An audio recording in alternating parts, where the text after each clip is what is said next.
Mark, what are you doing home? That's what Rachel asked when she walked in through the garage door, briefcase in one hand, purse over her shoulder. Her voice sounded sharp, startled, but not surprised the way it should have been. More like caught off guard in the middle of something she hadn't planned on explaining. I was sitting at the kitchen table, facing the entryway. She didn't see me right away. The man behind her, younger, taller, was half hidden by her body. But when she turned slightly to set her bag down, I got a full look at him. He stopped in his tracks. Rachel stood between us, like that would help anything. She was dressed like she always was for work, crisp white blouse, tucked into a fitted black skirt, heels that gave her another inch or two. Her auburn hair curled just past her shoulders. The blouse had one more button undone than usual. The skirt hugged her in a way I used to admire. Now it made my stomach twist. "You didn't answer me," she said again, trying to recover. "Why are you home at 3:30? I looked at her, then at him, then back again. Took a second before I replied, calm and flat. "I live here." The man shifted behind her like he was deciding whether to stay behind cover or step forward. He picked wrong and took a step out, standing beside her. Didn't say anything yet. Rachel's face tightened. Her voice lost all pretense of warmth. "Of course you live here. I meant why you're not at work." I didn't bother explaining. She knew. Or she would soon. We met 28 years ago. I'd walked into her old office for a meeting. I was pitching some insurance products to a senior team, and she was the admin who met me in the lobby. She walked me to the elevator, and 4 hours later, she walked me back down. On the way out, I asked if she wanted to get dinner sometime. She smiled, said sure. That was it. We'd been inseparable since. I built up DeWitt Financial Group from nothing, just a few local clients and cold calls in the early years. Rachel worked her way up too, starting as a secretary and eventually becoming head of HR at a manufacturing firm downtown. We made a life together, built a home, raised a daughter. I thought we were solid. Then things started shifting. Rachel became distracted, colder. I used to be able to read her without trying. Now I couldn't tell what the hell was going on inside her head. Until today. She took a breath and said, "We came home early because we need to talk to you." We. I raised an eyebrow and looked straight at her. That's when he finally spoke. Stepped forward with an outstretched hand like this was some kind of job interview. "Mr. DeWitt, Mark, I'm Tyler Cross. I'm an attorney at Barlow and Klein. Rachel and I have been working together on a couple projects the past few months." I didn't take his hand. I didn't look at it. I didn't even acknowledge it. Just kept staring at Rachel. I wanted to hit him. Just for standing here. For breathing my air. For having the audacity to walk into my home like this. But I didn't. Instead, I said, low and steady, "I know exactly who you are." Rachel blinked. Her mask slipped for a second. Fear, worry, panic, it all passed over her face at once. She tried to get ahead of me, but I kept going. "Rachel, you once told me you'd punch the next guy who called you Ratch. Remember that? Said it made you feel like a cheerleader. Now you're letting this jackass use it like a pet name. In our house." Her mouth opened, then closed. She had nothing. She's always been a planner. I could tell they thought they were coming into a controlled conversation, like they'd lay out whatever it was they were going to say, and I'd just take it. But they weren't ready for this. Not even close. I leaned back in my chair and took a slow breath. "Let's make this civilized," I said. "How about a drink?" Rachel hesitated. "A glass of wine, please." I looked at Tyler. He seemed unsure whether it was a trap. "I hear you're into bourbon and craft beer," he said. I nodded. "Amber ale coming up." As I got up and walked to the family room bar, I could hear them whispering behind me fast, panicked murmuring like they were trying to rework the plan. I took my time at the bar. Let them stew a bit. Let the sweat build.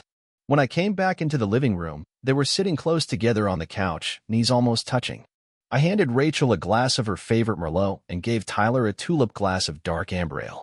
I sat down in the armchair across from them with 2 fingers of bourbon in my own glass. I raised mine in a small salute. Took a sip. It burned going down, but it felt good. Honest. Tyler held his glass up and took a sip, trying to look casual. "This is good," he said. "Complex. What is it?" "Old Trail Amber." He blinked. "Really?" Surprised me. "Thought you hated that brand." Rachel tilted her head. "You've called Old Trail worse than donkey piss." I smiled. Still true. Then I laughed. It was loud and sharp and ugly. Not the kind of laugh that invites anyone else to join in. Rachel's face darkened. "You're such an asshole," she snapped. "We came here to talk and you're acting like a child." "Talk?" I repeated. Right. I'm all ears. She crossed her arms, already regretting everything. But I kept pushing. I'm an asshole? Rude? Condescending? Maybe. Or maybe I'm just reacting to finding out that my wife of 28 years is screwing around behind my back. Tyler shifted in his seat. Rachel looked away. You think I wouldn't find out? I asked. You think I wouldn't notice the distance, the bullshit excuses, the late nights? Her face was starting to crack. I got an anonymous email 2 weeks ago. From someone in your office. Said you were having an affair. Sent pictures. You and Tyler. Picnic lunch at Middlewood Park. Hand-holding. Kissing. She didn't deny it. Didn't even try. I'm sorry you had to find out that way, she said softly. I leaned forward. So what now? You want a divorce? No. She slid to the edge of the couch, voice suddenly thick with emotion. I love you, Mark. I don't want to throw everything away. What Tyler and I have, it's a short-term thing. He's new to Knoxville. He hasn't met anyone here. Once he settles in, I'm sure he'll start dating. It's not serious. Not serious for who? I asked. Because for me, it's serious enough. Please don't overreact. I cut her off. I signed up for a faithful wife. A partner. I didn't sign up to be some idiot husband who gets to find out through anonymous emails that his wife's playing house with some pretty boy junior lawyer. Tyler jumped in. Mr. DeWitt, I know this is painful and I apologize for my part in it. But I believe your decision to end the marriage would be a mistake in the long run. You've built a life together. A divorce, especially with the prenup, could get messy, but I doubt it would hold up. It's decades old. The legal landscape has changed. I looked at Rachel. He giving you legal advice now? She didn't answer. I turned back to Tyler. Let me save you the trouble. That prenup's been updated every 2 years with new signatures. Notarized. Verified. You're playing checkers in a chess game, son. Tyler's face lost color. Rachel looked like she was holding her breath. I stood up slowly and walked back to the bar. Topped off my bourbon. My hand was steady as a rock. The war hadn't even started yet. When I came back from the bar, they were whispering again. She was leaning into him slightly, like I couldn't see it. Like we hadn't spent nearly 3 decades in this house together, and I wouldn't notice every twitch of her body. I took my seat and set my glass down with a soft clink. Tyler cleared his throat. Mr. DeWitt, I think it would help if I clarified a few things. I cut him off without looking. You're not part of this marriage, son. You don't get to clarify anything. Rachel sat up straighter. Mark, please. This doesn't have to turn into a disaster. Bit late for that, I said. You already turned it into one. She looked down into her wine glass, twisting it by the stem. I waited a beat, then asked calmly. So what's the plan? You sleeping at his place now? She hesitated. Tyler stepped in. We're going to spend the weekend together. Just the weekend. Rachel thought some time away might help all of us. I looked at Rachel. You giving him our weekend? Her eyes shot up. She knew exactly what I meant. Mark, our quarterly getaway, I said. 4 times a year. Every year. That's our thing. New York. Broadway plays. Music, food, long walks in Central Park. 28 years of that tradition. Rachel looked like she'd just remembered the weight of it. And now you're giving that to him. I said, my voice low. You're letting him into our memories. She opened her mouth, but I wasn't listening anymore. I looked down into my bourbon, then back up at Tyler. You married? He flinched. Rachel answered for him.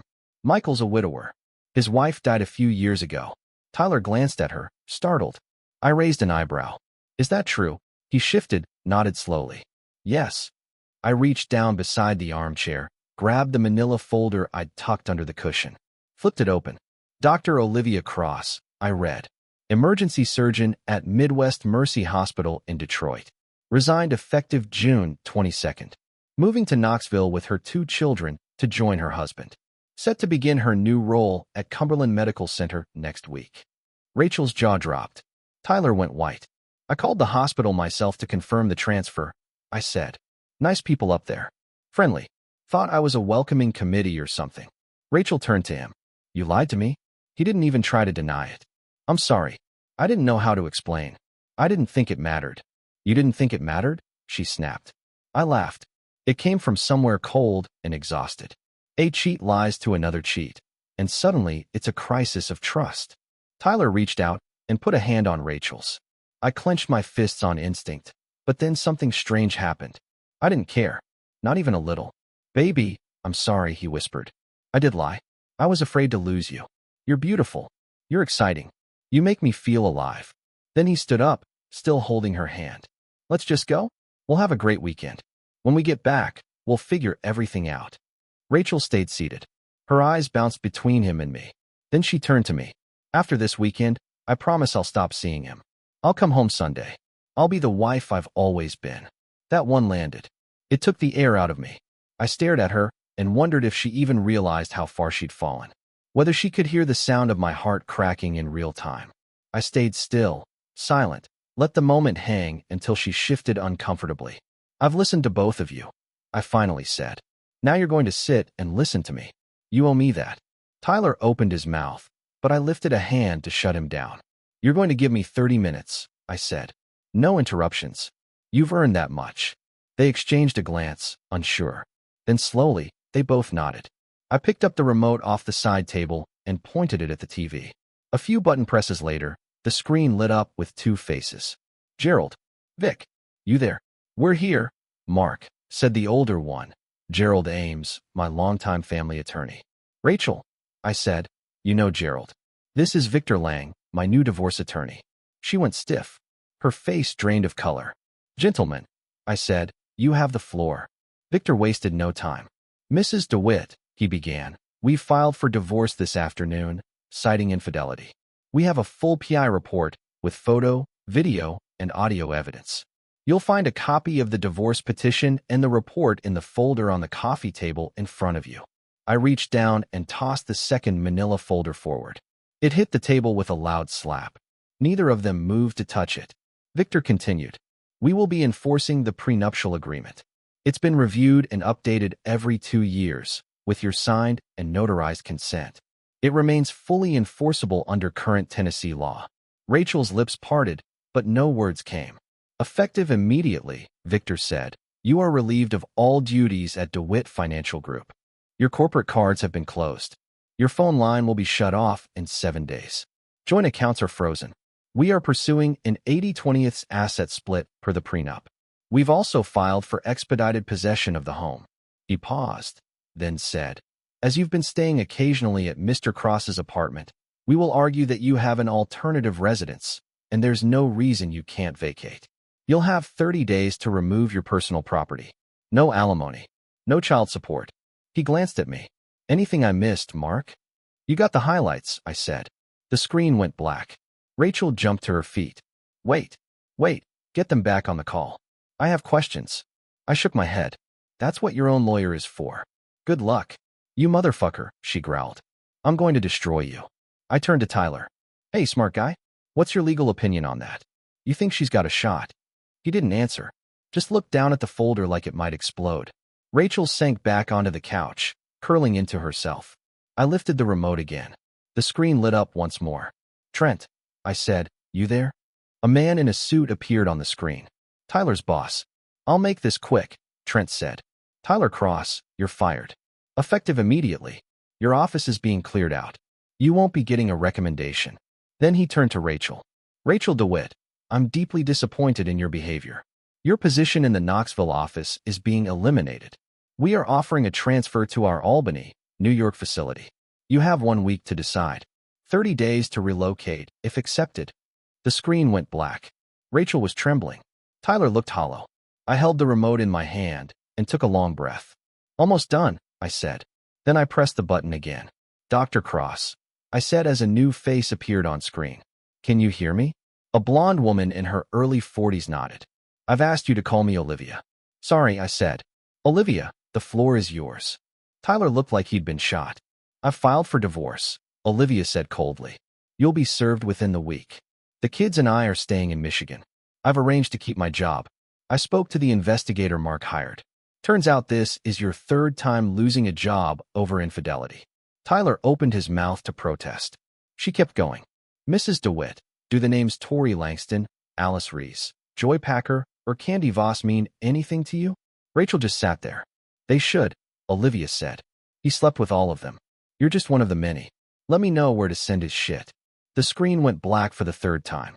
Tyler bolted upright, furious. I'm going to kill you, asshole. He took 1 step toward me, and that's when I drew my Glock from between the cushions and pointed it at his leg. You've got two choices, I said. You can sit down and shut the fuck up, or you can limp out of here missing a kneecap. He sat down. My hand didn't shake. Neither did my voice. Rachel was pale and crying now, her hands trembling. She still didn't know what was coming next. Rachel was crying now, the kind of crying that comes from somewhere deep. Not just tears, but a full-body collapse. Her arms were folded into herself, hands clutching her elbows, rocking slightly back and forth on the couch. Mascara had smeared under her eyes. She looked like a stranger. A scared, cornered stranger in my house. Tyler, for his part, was sitting stiffly at the far end of the couch, legs apart, arms resting on his knees, doing everything he could not to look at me. He kept staring at the TV screen like it might light up again. It would. I holstered the Glock slowly and sat back down, setting my bourbon glass next to me. I've been seeing a counselor, I said, quietly. Rachel made a noise between a sob and a groan, burying her face in her hands. I've been going twice a week for the past month, I added. Dr. Lillian Rourke. She asked me something that hit me hard. She said, "Do you know why people say love is blind?" I looked at Rachel. It's not a poetic thing, I said. It's literal. Love blinds you. It makes you overlook things that are right in front of your damn face. The signs. The lies. The way you stopped touching me. The way you started talking to me like I was a nuisance instead of a partner. Rachel tried to speak, but her voice cracked. Mark, please. I held up a hand to stop her. She told me that sometimes we don't want to see. Because if we saw clearly, we'd have to act. We'd have to admit that the person we trusted the most has turned into someone else. She started to crumble again. And she warned me not to go through with today, I said. She thought the Zoom calls might feel good in the moment, but that they'd set me back. That revenge is just pain in disguise. I took a slow breath. She's probably right. Rachel was whispering something into her hands now, repeating it. I couldn't make out what it was. Maybe my name. Maybe an apology. Didn't matter. I turned to Tyler. You know what I hate most about this? He didn't look up. You're not even a threat. You're just an opportunist. You saw a crack in someone's marriage and wedged yourself into it like a leech. And you thought because you wore a blazer and quoted legal codes that it'd give you the high ground. His jaw clenched, but he stayed silent. You lost your job, your marriage, your kids. For what? A woman who was never going to leave her husband and never going to love you more than she loved herself. He looked like he was trying not to cry now. Rachel finally spoke. I didn't know it was this bad, Mark. I didn't know you were hurting like that. I looked at her. Really looked. There was some kind of shame in her eyes, maybe even regret. But there was no innocence. Not anymore. You didn't want to know, I said. You just wanted to feel alive again. And you mistook selfishness for clarity. Please, she said, barely above a whisper. Don't shut me out. You shut yourself out months ago.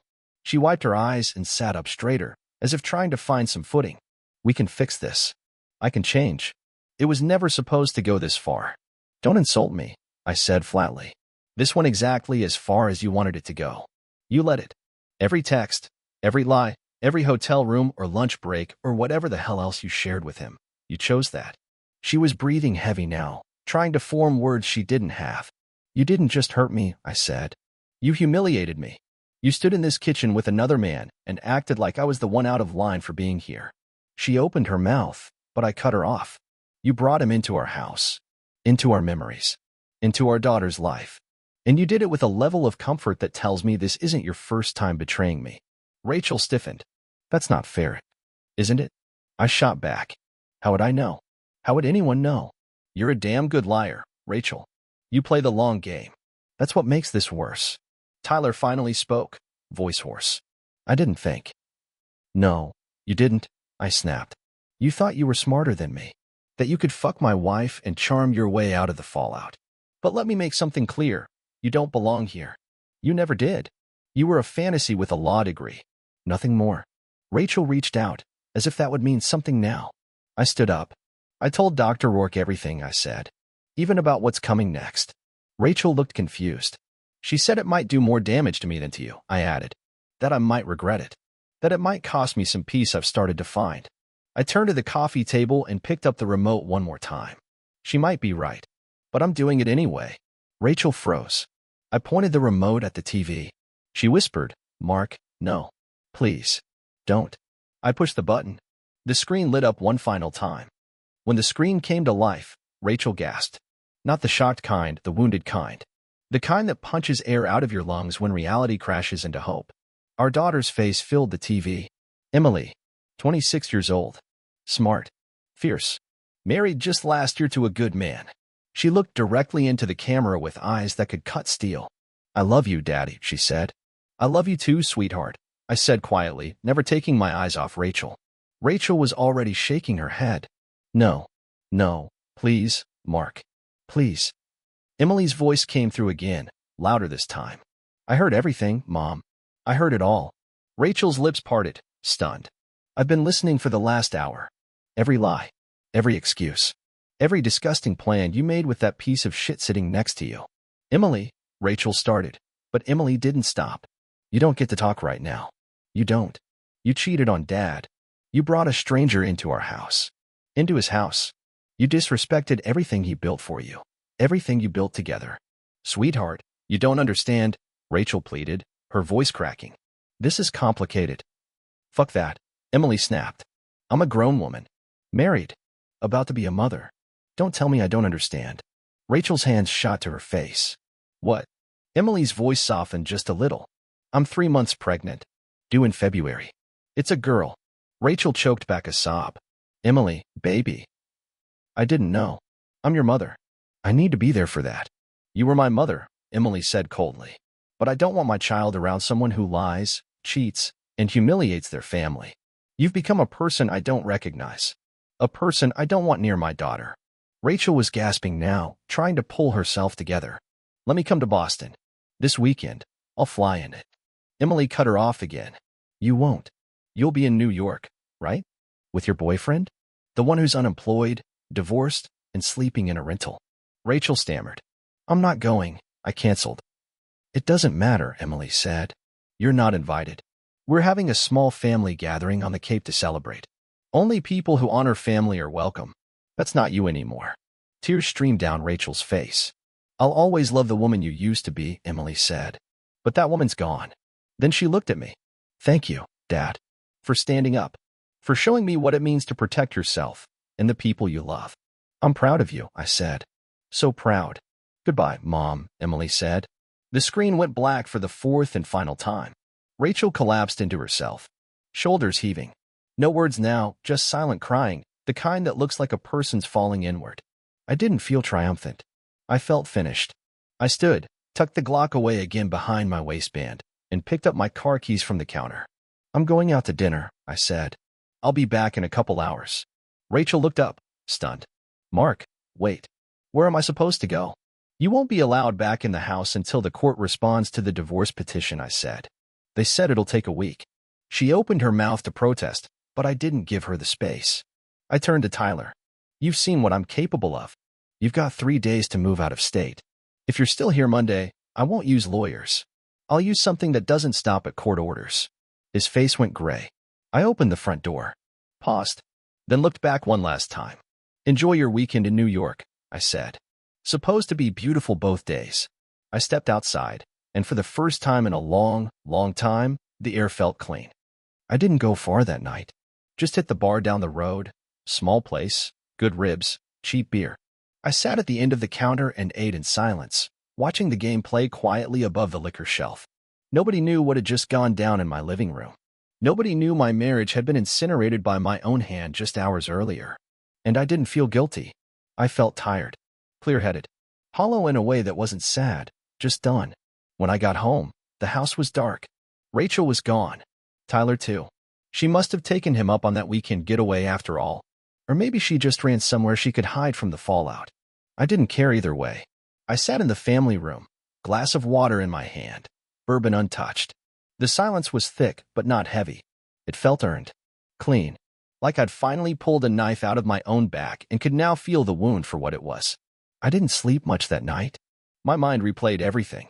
Emily's voice. Rachel's face when Olivia showed up on that screen. Tyler's mouth opening and closing when he realized his whole life had just collapsed in the span of 15 minutes. I woke up before sunrise and went for a long drive. No destination, just motion. When I got back, I started clearing out the house. Not trashing it, just reclaiming it. Her toiletries out of the bathroom. Her sweaters off the back of my chair. The photo of us on our 10th anniversary, the one she insisted stay on the mantle, that came down and went in a box. I made space. The next week moved fast. Lawyers, paperwork, logistics. Rachel's attorney contacted Victor, trying to negotiate softer terms. It went nowhere. She didn't have leverage. She'd signed every update to the prenup over the last 28 years, never questioned it. On Wednesday, the judge approved the motion for possession of the house. Rachel was given 30 days to retrieve her things. She texted me that afternoon, "I won't fight you anymore. Just let me come when you're not home." I didn't answer. Emily called that night. We talked for over an hour. About her pregnancy, her plans, the names they were thinking about for the baby. She didn't bring up her mother. I didn't either. It felt right that way. Friday afternoon, I got a message from Olivia Cross.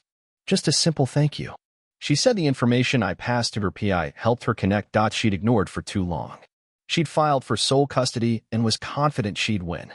Tyler had vanished from Knoxville, moved back to Michigan, but she said he wouldn't be part of her or the kids' lives anymore. Saturday morning, I walked through the house alone. I paused in front of our wedding photo, the only one still hanging. I stared at it for a long time, trying to feel something. Maybe sadness. Maybe nostalgia. All I felt was a kind of distant pity for the version of myself who thought love was permanent, who believed trust couldn't rot.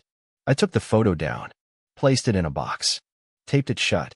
On Monday, I started going back to counseling. Dr. Rourke asked how I felt after everything. Lighter, I said. Angrier, sometimes. But lighter. She nodded. Do you regret it? She asked. The way you handled it? I thought about that. No, I said. If I'd screamed and smashed shit, I'd be the crazy one. If I'd begged her to stay, I'd be the weak one. If I'd let them explain, they'd have spun their lies until I started to believe them. But the Zoom calls, she said. The coordinated reveal, the confrontation. That's not nothing. No, I agreed. It's not. And I don't regret that either. She studied me for a moment. Then what do you want now? I stared out the window behind her. Trees, sun, early spring trying to bloom. I want peace, I said. I want to live without waiting for the next shoe to drop. Rachel never reached out again after she picked up her things. No letters. No calls. No second round of apologies. Good. Let her sit with it. Let her lie in the ashes of what she burned down. I don't know if I'll ever get married again. I don't think I believe in the forever part anymore. But I believe in self-respect. I believe in consequences. And I believe in knowing when someone you love stops loving you, not when they say it, but when they show it, and having the courage to walk away with your head held high. That's what I did. And for the first time in a long, long time, I can breathe.